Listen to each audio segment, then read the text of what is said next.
When I wrote the following pages, I lived alone in the woods, a mile from any neighbor, in a house which I had built myself on the shore of Walden Pond in Concord, Massachusetts, and earned my living by the labor of my hands only. I lived there 2 years and 2 months.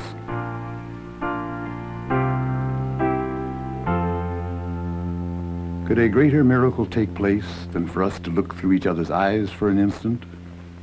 We should live in all the ages of the world in an hour, I in all the worlds of the ages.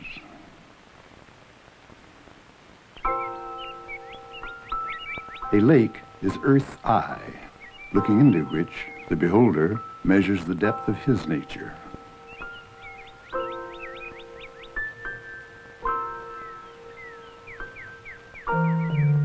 The mass of men lead lives of quiet desperation. I went to the woods because I wished to live deliberately, to front only the essential facts of life, and see if I could not learn what it had to teach, and not, when I came to die, discover that I had not lived.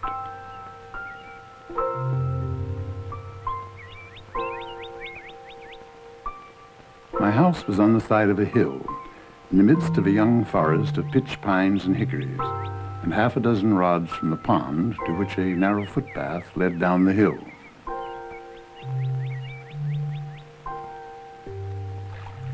The shore is composed of a belt of smooth, rounded white stones like paving stones. The water laves it as 1,000 years ago. The eye rises by just gradations from the low shrubs of the shore to the highest trees.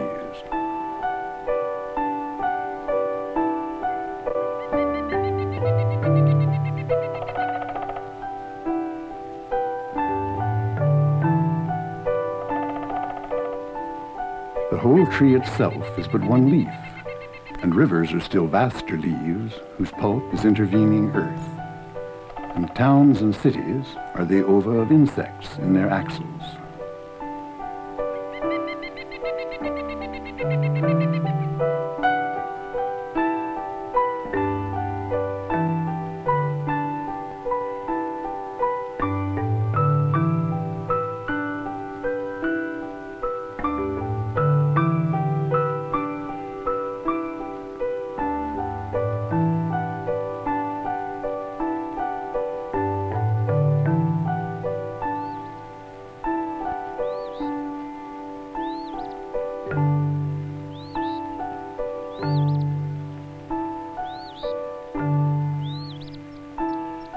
Our life is frittered away by detail. My greatest skill has been to want but little.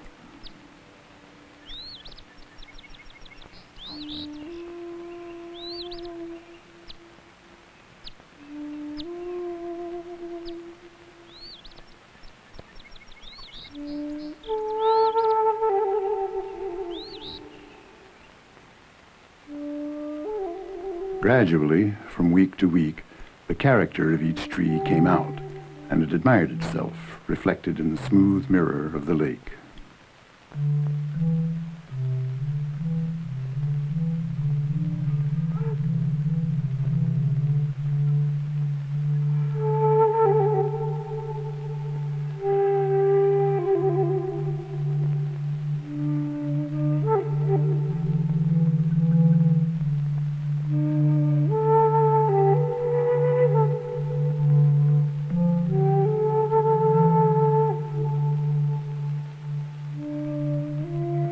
Shall I not have intelligence with the earth? Am I not partly leaves and vegetable mold myself?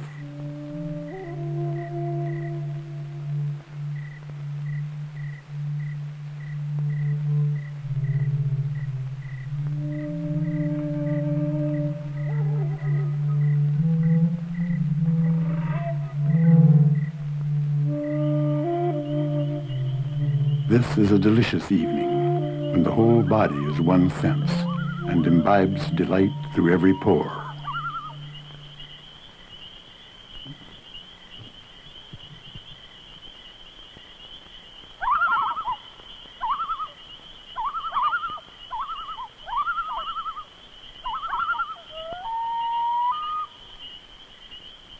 I am no more lonely than the loon that laughs so loud, or than Walden Pond itself.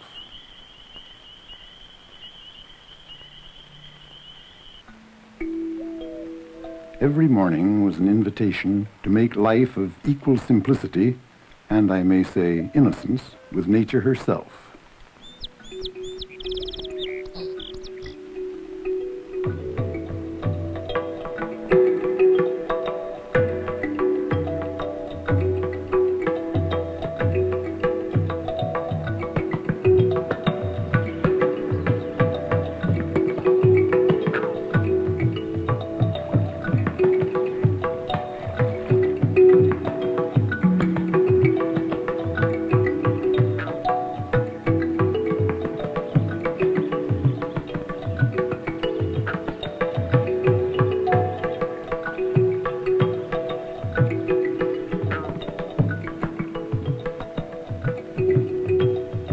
You find in the various sands an anticipation of the vegetable leaf.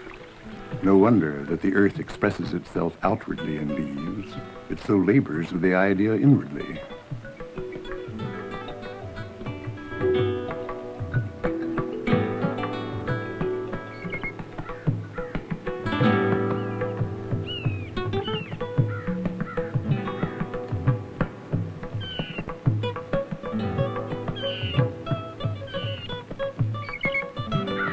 The feathers and wings of birds are still drier and thinner leaves. The very globe continually transcends and translates itself and becomes winged in its orbit.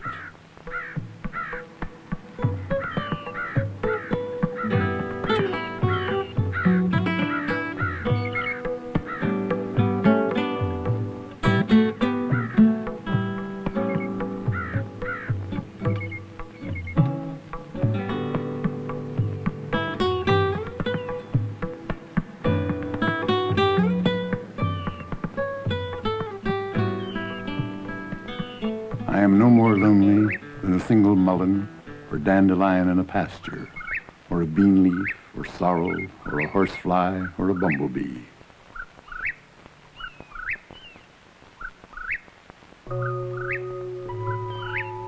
This whole earth which we inhabit is but a point in space. Why should I feel lonely? Is not our planet in the Milky Way?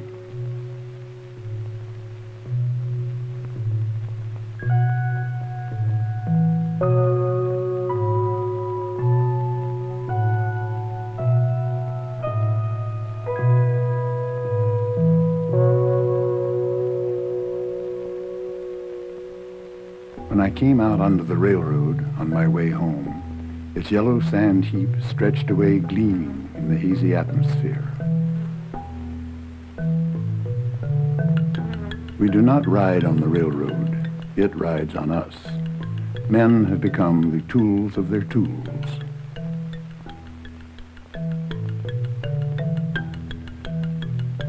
In eternity, there is indeed something true and sublime.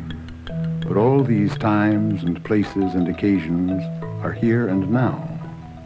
God himself culminates in the present moment and will never be more divine in the lapse of all the ages.